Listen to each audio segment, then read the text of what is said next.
You can draw, and here's your proof. I want you to draw everything you know how to.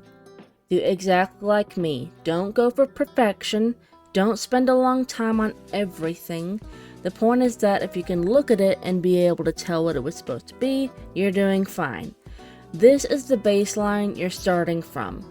If you followed the previous videos, you have glitter in your arsenal of things that you can do too.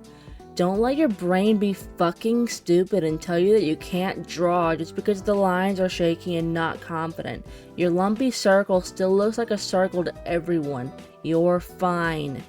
There's no bad art. You're frustrated because you're not conveying it 100% how your mind envisions it, but that's a leveled up version of what you can already do right now. Right now we need art more than ever.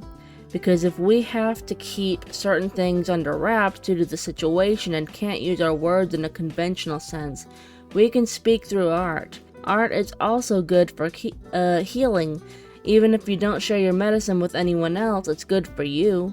Drawing, writing, singing, anything. It's all art. And even if they try to take it from you, they can't keep you from drawing on paper. They can't stop you from turning your Wi-Fi off so that you can talk to your family members in private. They can't take your sketchbooks and notepads and physical instruments away. They can't stop you from meeting people like you in person and forming art clubs where you create what they decided was unacceptable for online spaces. So draw with all you know. This is your baseline you're starting from. We'll improve it later. And in the meantime, make your voice heard. Fight for yourself. Fight for your neighbor, fight for your friends, family, and even your enemies. Because when one of us falls, we all do.